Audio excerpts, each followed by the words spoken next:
Buenos días, vamos a empezar con el tema número 8 que se llama las leyes de Newton. En él vamos a ver lo que son las fuerzas, vamos a ver el carácter vectorial de las fuerzas y vamos a ver la primera, segunda y tercera ley de Newton. Hoy veremos lo que son las fuerzas y el carácter vectorial de las fuerzas. Vamos a fijarnos en estos ejemplos que tenemos aquí. En ellos tenemos una serie de objetos y tenemos recuadrados con una línea de puntos los objetos sobre los que se está realizando una determinada fuerza. En este primer caso lo que tenemos es un muelle y se está realizando una fuerza hacia la derecha, se está tirando del muelle. En este segundo caso lo que tenemos es una carga positiva y una carga negativa. La carga positiva está ejerciendo una fuerza sobre la carga negativa. En este caso lo que tenemos es un imán y el hierro. El hierro es una sustancia ferromagnética, es decir, que se ve atraída por los imanes, por lo tanto sufre también una fuerza por el efecto del imán. En este caso lo que tenemos es la Tierra y la Luna se ve atraída por la fuerza de atracción de la Tierra. En este caso de aquí la señora está tirando con una fuerza de este carrito y por último el jugador de fútbol americano está golpeando la pelota también con una determinada fuerza. Si os fijáis en todos los casos, existe una flechita que está dibujada ahí. Esta flecha nos indica hacia dónde se está produciendo la fuerza. Es decir, el muelle se desplazaría o se estiraría hacia la derecha, esta carga negativa se desplazaría hacia allí, el hierro también se movería hacia allí, la luna intenta moverse hacia la Tierra, el carrito se va a ir moviendo en la dirección en la que va tirando la señora y el balón va a salir despedido en la dirección que marca la flecha. La fuerza en el lenguaje científico se utiliza como una medida de la interacción entre dos cuerpos, ¿de acuerdo? Si nos fijamos en estos ejemplos de aquí, podemos ver que en algunos de ellos, en este y en este, hay un contacto directo entre el cuerpo que realiza la fuerza y el cuerpo que la recibe. El cuerpo que realiza la fuerza y el cuerpo que la recibe.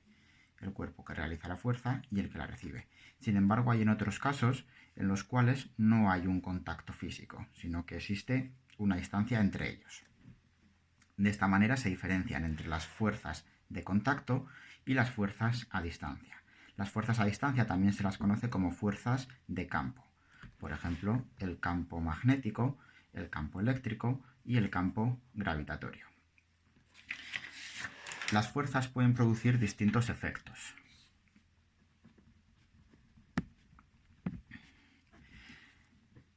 Dentro de los efectos que pueden producir las fuerzas es modificar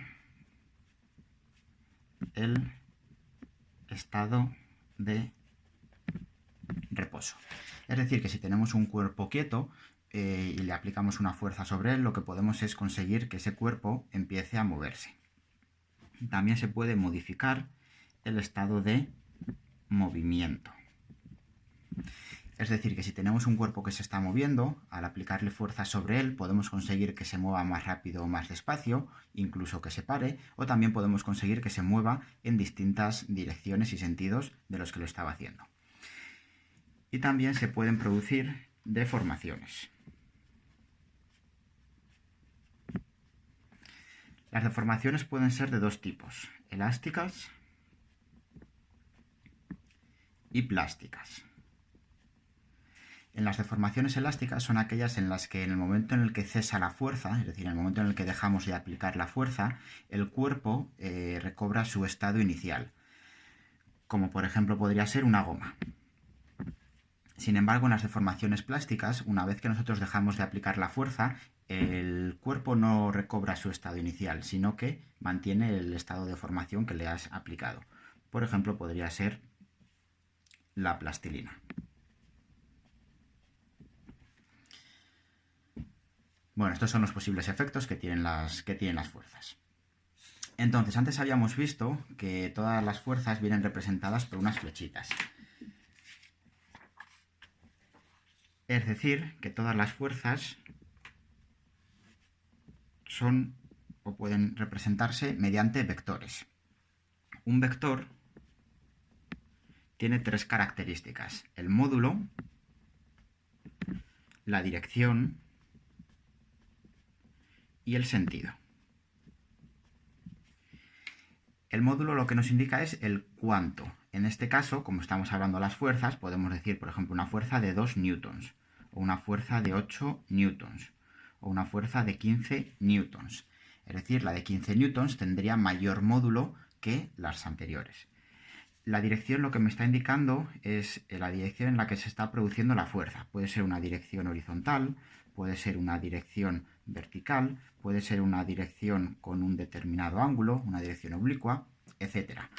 Y luego el sentido lo que me indica es dentro de la dirección, si va, por ejemplo, hacia la derecha, si va hacia la izquierda, si va hacia arriba, si va hacia abajo, o si va hacia un lado o hacia el otro de una determinada dirección. Entonces recordamos, todas las fuerzas son vectores. Es importante el módulo, es decir, el cuánto, pero también la dirección y el sentido, porque nos van a indicar hacia dónde se va a mover el cuerpo.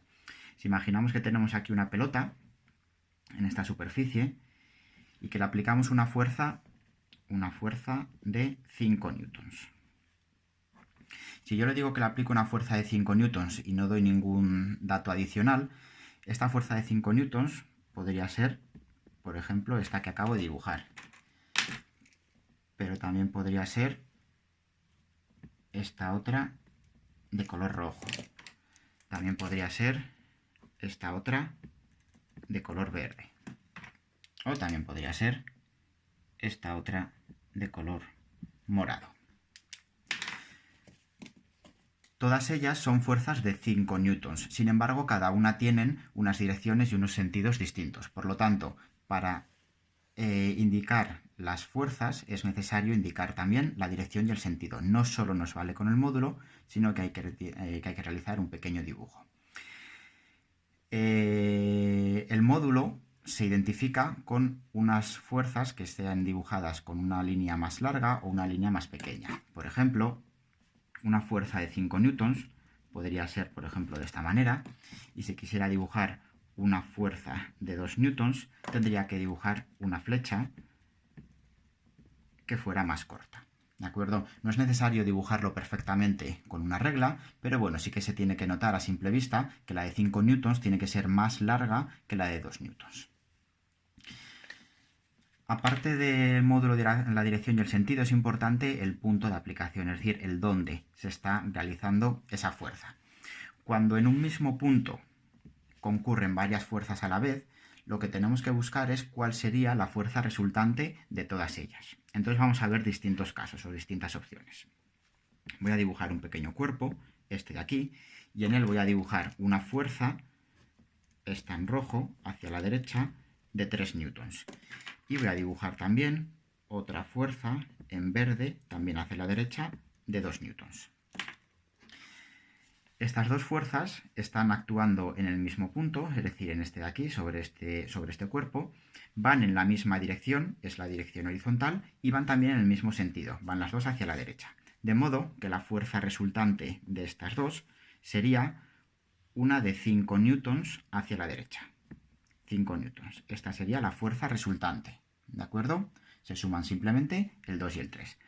Ahora vamos a imaginarnos que hacia la derecha volvemos a tener la fuerza de 3 newtons y ahora la de 2 newtons la tenemos hacia la izquierda. 2 newtons. En este caso, la fuerza resultante, 3 hacia la derecha, 2 hacia la izquierda, la fuerza resultante será de 1 hacia la derecha. La resultante será 1 newton hacia la derecha. Es decir, que cuando tenemos fuerzas que van en la misma dirección, si van en la misma dirección, si van también en el mismo sentido, se suman directamente. Y si van en sentidos opuestos, se restan las unas de las otras y donde nos quede el número más grande van en ese sentido. Lo mismo ocurriría si fueran fuerzas verticales. Imaginamos que tenemos aquí hacia arriba una de 2 newtons y tenemos hacia abajo una de 4 newtons. La resultante de estas dos sería una fuerza hacia abajo de 2 newtons. Esta sería la fuerza resultante. A la fuerza resultante la llamo con una R mayúscula. ¿De acuerdo? Entonces, cuando van en la misma dirección, es muy fácil. Ahora vamos a ver cuando las fuerzas están aplicadas sobre un mismo punto, pero van en direcciones perpendiculares. Vamos a ver, por ejemplo, esta de aquí, una fuerza de 3 newtons. Y vamos a ver también esta de aquí, una fuerza de 5 newtons. La fuerza resultante la vamos a calcular, por un lado, matemáticamente, vamos a calcular su módulo, y por otro lado la vamos a dibujar aquí. Para calcularla matemáticamente, lo que vamos a utilizar va a ser el teorema de Pitágoras. Y para poder dibujarla lo que vamos a hacer van a ser dibujar unas líneas paralelas y vamos a calcular la resultante. Entonces, de uno de los extremos hago una línea paralela a la otra fuerza, es decir, así. La marco no muy fuerte o con una línea de puntos. Del otro de los extremos hago una línea paralela a la otra fuerza, es decir, algo así. Y la fuerza resultante sería la fuerza que une el punto en el que se han juntado las dos con el punto final. Es decir, la fuerza resultante sería esa de ahí. Esta sería la fuerza resultante. Si os fijáis, aquí se está formando un triángulo rectángulo. Triángulo rectángulo que os le pinto con esas rayas, estando aquí el ángulo recto. Por lo tanto, la R, que sería en este caso la hipotenusa, va a ser la raíz cuadrada de la suma de los catetos al cuadrado. Un cateto es este de aquí, 5 newtons, 5 al cuadrado, más el otro cateto es este de aquí, que vale lo mismo que esto, 3 al cuadrado.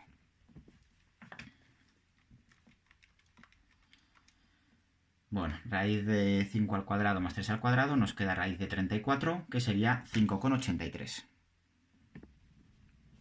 Así que esta fuerza resultante sería de 5,83 newtons. Se puede dar el caso también de que no solamente tengamos dos, sino que tengamos más fuerzas que concurran. Vamos a imaginarnos esta última situación. Aquí tenemos una fuerza de 3 newtons. Aquí tenemos una fuerza de 5 newtons. Aquí tenemos una fuerza de 6 newtons. Y por último, aquí tenemos una fuerza de 1 newton. Lo que tenemos es que irlas juntando por direcciones, es decir, vamos a juntar por un lado las verticales y vamos a juntar por otro lado las horizontales.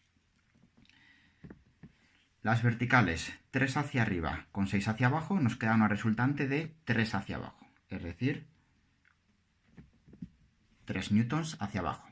Y las horizontales 5 hacia la derecha con 1 hacia la izquierda nos queda una resultante de 4 newtons. ¿De acuerdo?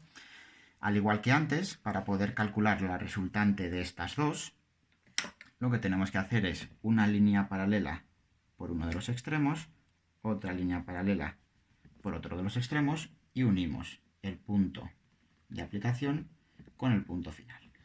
Esta sería la resultante, que se calcula de la misma manera que antes por el teorema de Pitágoras. La resultante es igual a la raíz cuadrada de 4 al cuadrado más 3 al cuadrado. Esto nos queda raíz cuadrada de 25, que son 5 newtons. Así que la resultante valdría 5 newtons y iría con esta dirección y este sentido.